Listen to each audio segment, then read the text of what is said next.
Okay, we're picking up where we left off last time in the section that is narrated by Miranda. This section is called School. I hardly saw Via at school this year, and when I did, it was awkward. It felt like she was judging me. I knew she didn't like my new look. I knew she didn't like my group of friends. I didn't much like hers. We never actually argued, we just drifted away. Ella and I badmouthed her to each other. She's such a prude. She's so this. She's so that. We knew we were being mean, but it was easier to ice her out if we pretended she had done something to us. The truth is, she hadn't changed at all. We had. We'd become these other people, and she was still the person she had always been. That annoyed me so much, and I didn't know why. Once in a while, I'd look to see where she was sitting in the lunchroom or check the elective list to see what she'd signed up for. But except for a few nods in the hallway and an occasional hello, we never really spoke to each other. I noticed Justin about halfway through the school year. I hadn't noticed him at all before then, other than that he was this skinny, cutish dude with thick glasses and longish hair who carried a violin everywhere. Then one day I saw him in front of the school with his arm around Via. So Via has a boyfriend, I said to Ella, kind of mocking. I don't know why it surprised me that she'd have a boyfriend. Out of the three of us, she was totally the prettiest. Blue, blue eyes and long, wavy dark hair.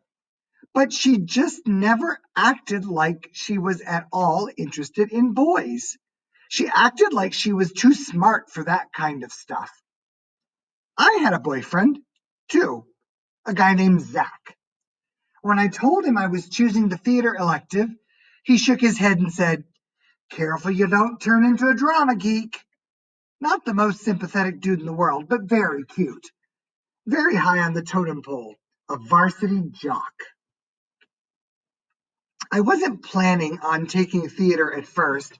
Then I saw Via's name on the sign-up sheet and just wrote my name down on the list. I don't even know why. We managed to avoid one another throughout most of the semester, like we didn't even know each other. Then one day I got to theater class a little early, and Davenport asked me to run off additional copies of the play he was planning on having us doing for the spring production, The Elephant Man. I'd heard about it, but I didn't really know what it was about. So I started skimming through the pages while I was waiting for the Xerox machine. It was about a man who lived more than 100 years ago named John Merrick, who was terribly deformed. "We can't do this play, Mr. D," I told him when I got back to class, and I told him why. "My little brother has a birth defect and has a deformed face, and this play would hit too close to home."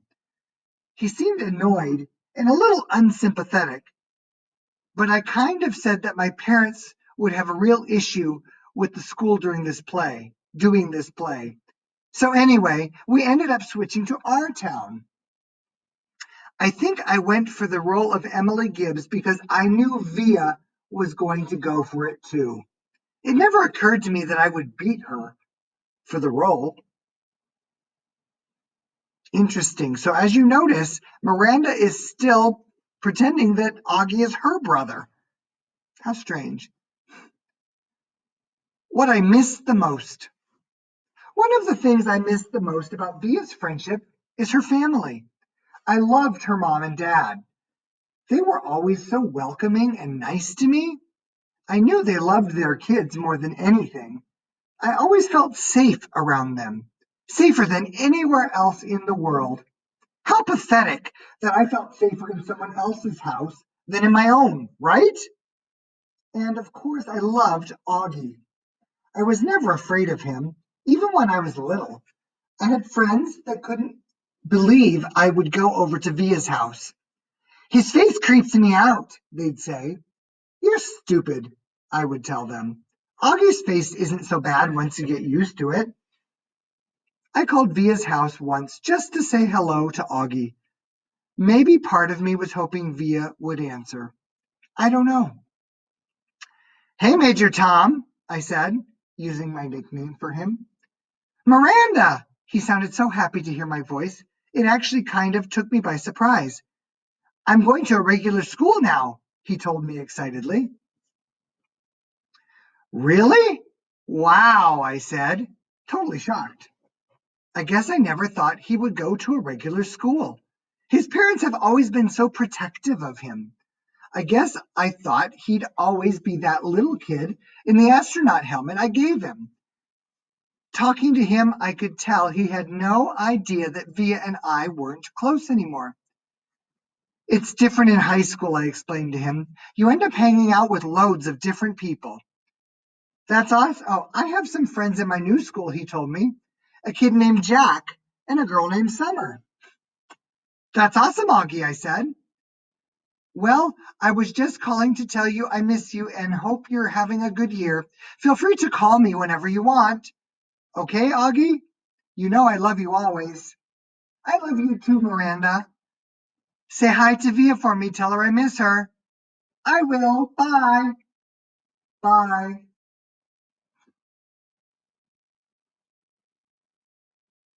The next section is extraordinary, but no one there to see. Neither my mother nor my father could come to see the play on opening night. My mother, because she had this thing at work, and my dad, because his new wife was going to have her baby any second now, and he had to be on call. Zach couldn't come to opening night either. He had a volleyball game against Collegiate he couldn't miss. In fact, he wanted me to miss the opening night so I could come cheer him on. My friends all went to the game, of course, because all their boyfriends were playing. Even Ella didn't come. Given a choice, she chose the crowd. So on opening night, nobody that was remotely close to me was even there. And the thing is, I realized in my third or fourth rehearsal that I was good at this acting thing. I felt the part. I understood the words I spoke.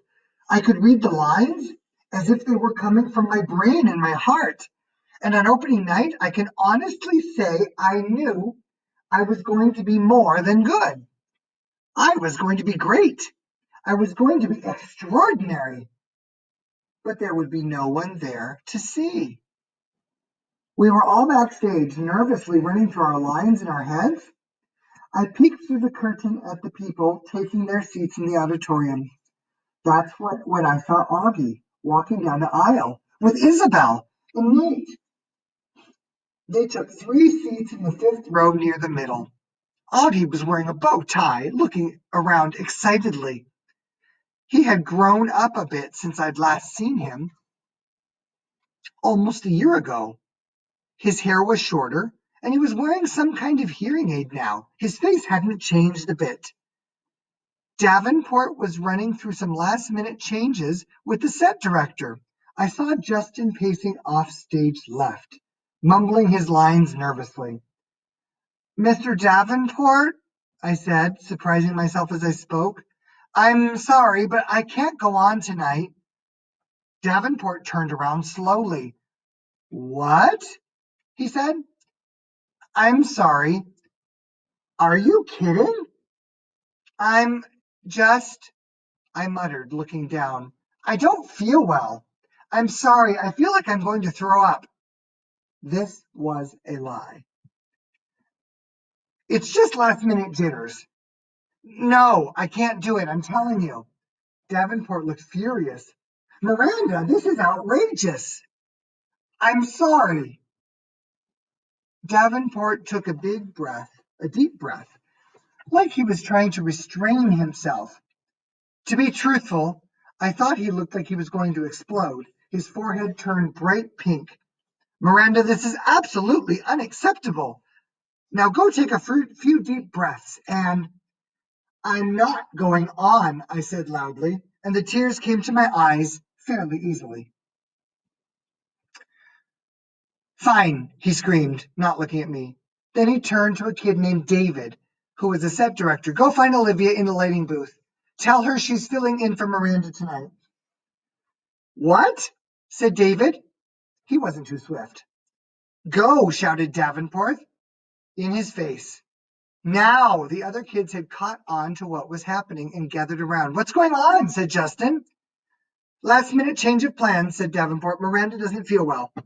I feel sick, I said, trying to sound sick. So why are you still here?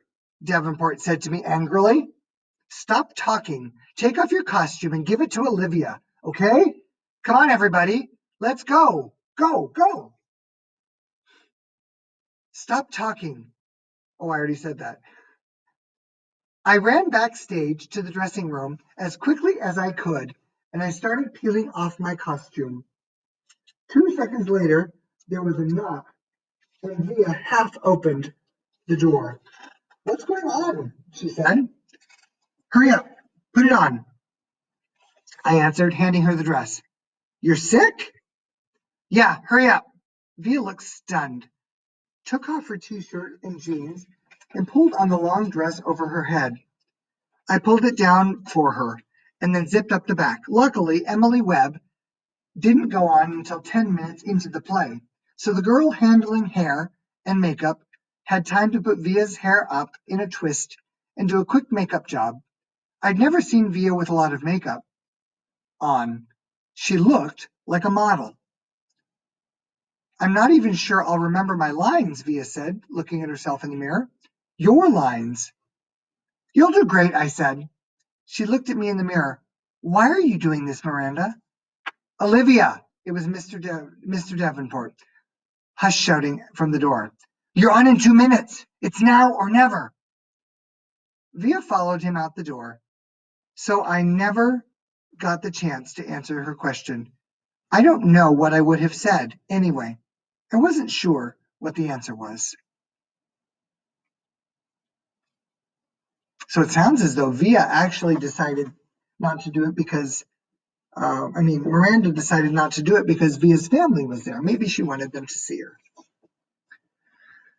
The performance. I watched the rest of the play from the wings just off stage, next to Davenport. Justin was amazing, and Via, in that heartbreaking last scene, was awesome. There was one line she flubbed a bit, but Justin covered for her, and no one in the audience even noticed.